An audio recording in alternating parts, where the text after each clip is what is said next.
एक गांव में सरजू नाम का एक किसान रहता था। उसके 3 बेटे थे, विक्रम, विजय और भोला।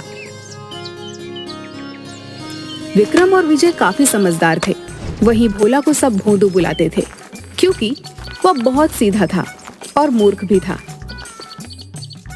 बेटा, अब मैं बूढ़ा हो गया हूँ, मुझसे काम नहीं होता। बेटा भोंदू बहुत सीधा है, मुझे समझ नहीं आता वो क्या करेगा। साथ ही गांव के जमींदार की नजर हमारी जमीन पर है, पता नहीं कैसे सब कुछ सही होगा। दादाजी की जमीन पर पता नहीं कैसे उस जमींदार ने अपना नाम लिखवा लिया है। आप चिंता मत कीजिए पिताजी, कोई ना कोई हल जरूर निकल आएगा। और इस भोंदू का क्या ही करो पिताजी, भोंदू को तो कुछ भी नहीं आता। अगर कोई काम दो तो सब उल्टा ही करता है। पता नहीं भोंदू इतना मूर्ख कैसे हो गया, जबकि हम दोनों भाई इतने समझदार हैं। कहां से मूर्ख दिखता हूं मैं तुम लोगों को? है कल तुमने हरिया चाचा को क्यों मारा इतना? हरिया चाचा ने बोला मुझे चप्पल दे, मैंने उनकी बात मानी और उन्हें चप्पल दी। वो चप्पल पहनने के लिए मांग रहे थे, तुमने उन्हें चप्पल से मार ही दिया मूर्ख। इसे तो ये तक नहीं पता होता कि किसी इंसान से कौन सा काम करवाना है। मैंने इससे कहा जा खेतों से अनाज काट कर लिया। मैंने जाकर देखा ये बैठकर एक एक दाने को चाकू से काट रहा था। हाँ तो क्या, तुमने ही तो कहा था अनाज काट कर लाओ, वही तो मैं कर रहा था। भोंदू, तुझे बात समझ नहीं आती क्या? अनाज काटना यानी कि फसल काट कर लेकर आनी थी तुम्हें। पिताजी मैं तो वही करता हूँ जो मुझसे कहा जाता है। अब ये लोग ही मुझे गलत चीज बताए तो मैं क्या करूं? भोला के पिताजी को हमेशा भोला की चिंता लगी रहती थी। हे भगवान, पता नहीं भोले का क्या होगा, आप ही मेरे भोले की रक्षा कीजिए। किसान बूढ़ा हो गया था, इसलिए उनका निधन हो गया। अब भोला का कोई भी सहारा नहीं था। दोनों भाई भी भोला का मजाक उड़ाते रहते थे। ओ भोंदू, इधर आ, मेरे लिए पानी लेकर आ। ठीक है भैया, ले आता हूँ। भोला बड़ी सी बाल्टी में पानी भरकर ले आता है। अरे मूर्ख, बाल्टी में पानी भरकर क्यों लाया है? मैंने तो पीने के लिए पानी मांगा था, गिलास में लाकर दे। एक बार में कोई काम सही से नहीं करता तुम इसे बोलते ही क्यों हो कोई काम? किसी काम का नहीं है ये, बस मुफ्त की रोटी तोड़ता है और खाली नुकसान कराता है। चल जा यहाँ से। भोला दुखी होकर वहाँ से चला जाता है। अब तो हर रोज भोंदू के साथ बहुत बुरा व्यवहार होता था। गांव वाले लोग भी भोंदू को मूर्ख बनाकर अपना काम निकलवा लेते थे। भोला बेटा, मेरे कमर में बहुत दर्द है, जरा मेरे खेत जोत देगा तू? काका, खेत जोत लूंगा तो आपका कमर कैसे ठीक हो जाएगा? उसके लिए तो कमर दबानी पड़ेगी ना। अरे भोंदू, कमर में दर्द है, मैं खेत जोत नहीं सकूंगा, इसलिए तुझसे बोल रहा हूँ। तू भी ना, तो ऐसा बोलो ना काका, खुद गलत बोलते हैं सब और फिर मुझे मूर्ख ठहराते हैं। बताइए। हाँ बचवा, हाँ हम ही मूर्ख हैं। जा खेत जोत, मेरे कमर की चिंता तू ना कर। भोंदू मूर्ख जरूर था, पर वह बहुत मेहनती था। वह सबकी मदद भी किया करता था, हालांकि लोग उसका सिर्फ इस्तेमाल किया करते थे। एक दिन भोंदू गांव के रास्ते से कहीं जा रहा था। अचानक उसका पैर रास्ते पर बैठे कुत्ते की पूंछ पर पड़ गया। वह सोया हुआ कुत्ता गुर्राते हुए भोंदू को देखता है और भौंकने लगता है। अरे बाप रे बाप, क्यों भौंक रहा भाई? अरे गलती हो गई, माफ कर दे। कुत्ता उसे दौड़ाने भी लगता है। माई रे माई, कहाँ फंस गया? बचाओ, कोई तो बचाओ रे। दौड़ते दौड़ते भोंदू जंगल में आ जाता है। वह जंगल के अंदर जाते जा रहा था, उसे पता ही नहीं था वह कहाँ जा रहा है। भोला भोंदू अपने घर का रास्ता भी भटक गया था। उसे जंगल की एक और लड़की दिखाई देती है जो सूखी लकड़ियों को जमा कर रही थी।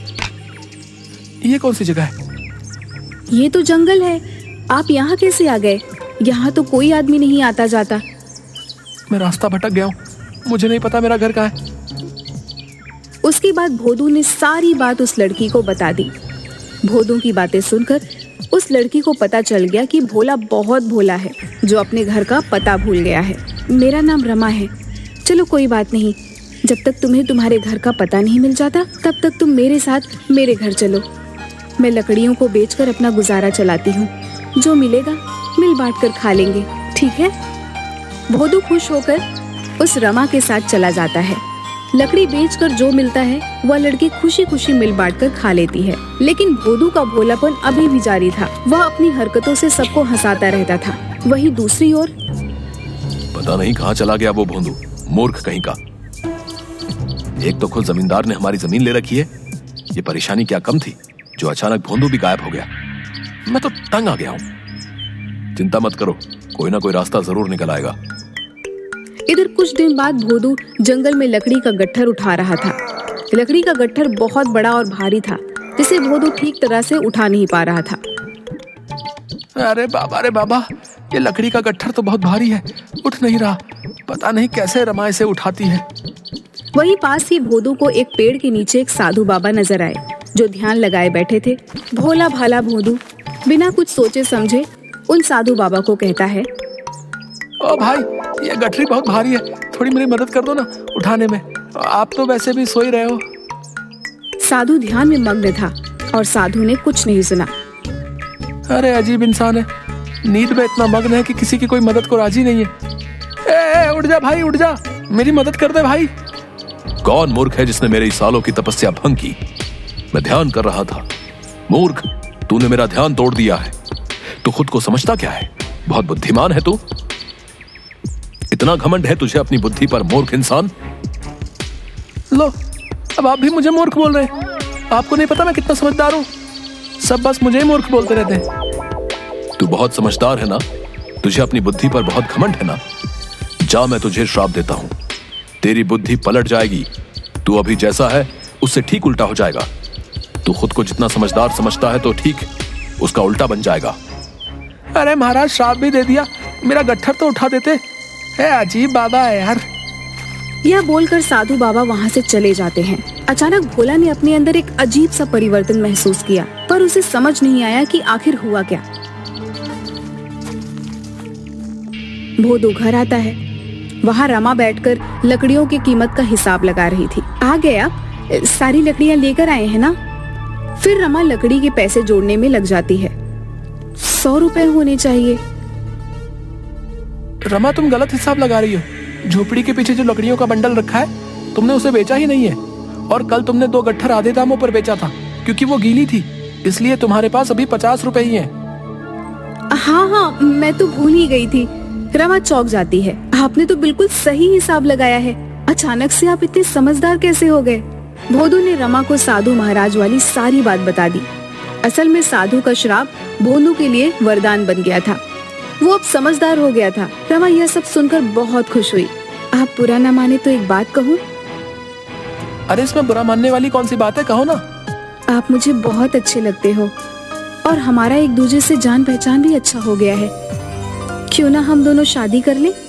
अरे रमा, क्या सच में मैं तुम्हें अच्छा लगता हूँ? मुझे मंजूर है। इसके बाद रमा और भोदू दोनों पास के मंदिर में जाकर शादी रचा लेते हैं। एक दिन, अब मुझे अपने गांव जाना है रमा। ठीक है, आप चले जाइए। जाऊंगा, पर अकेले नहीं, तुम भी मेरे साथ चलोगी। तुम मेरी अर्धांगिनी हो, चलोगी ना? अब मेरे सब कुछ आप ही तो हैं। मैं आपके बिना भला कैसे रह सकती हूँ? भोदू रमा को लेकर अपने गांव पहुँचता है और अपने घर जाता है। वहाँ वह देखता है कि उसके दोनों भाई चिंता में बैठे थे।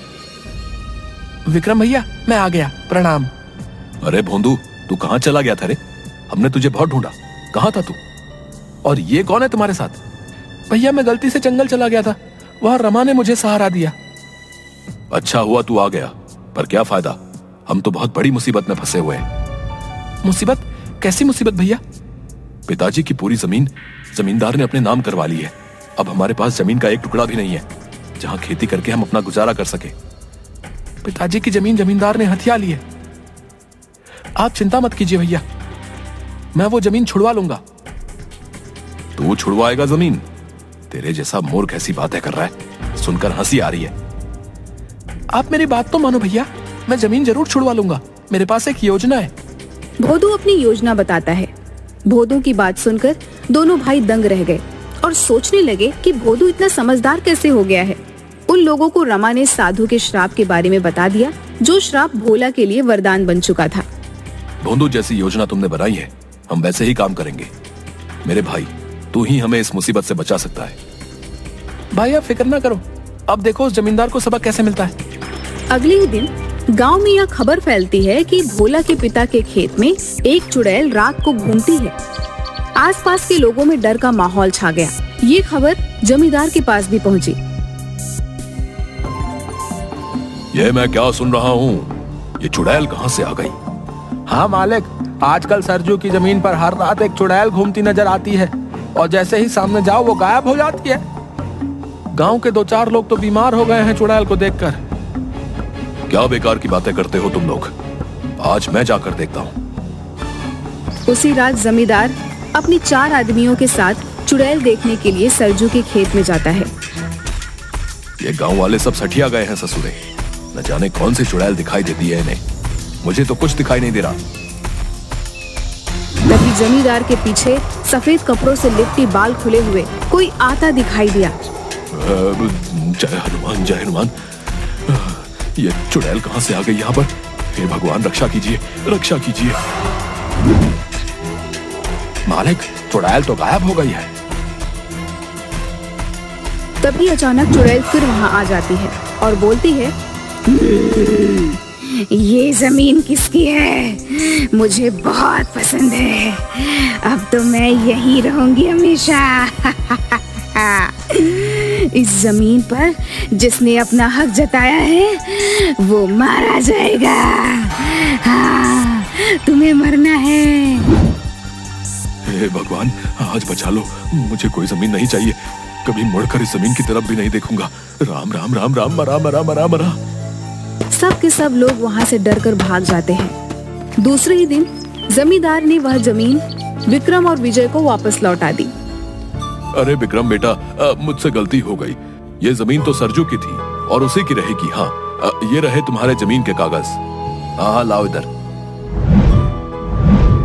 और दूसरी बात, अगर गलती से भी हमारी जमीन पर नजर डाली ना तो हमसे बुरा कोई नहीं होगा। वाह भोंदू, वाह, क्या दिमाग हो गया अरे तेरा। तेरे प्लान ने तो सच में हमारी जमीन वापस लौटा दी। और हाँ, रमा भाभी भी कमाल की कलाकार है। चुड़ैल बनकर क्या खूब डराया जमींदार को। धन्यवाद रमा, हमारी इतनी मदद करने के लिए। धन्यवाद किस लिए जी? अब मैं भी तो इसी घर की सदस्य हूँ ना। अब तो हम सब लोग मिलकर रहेंगे। भोला को पता था कि डर से किसी भी चीज को आसानी से हासिल किया जा सकता है। इस तरह भोला की होशियारी और रमा के साथ से उन्हें उनकी जमीन वापस मिल गई।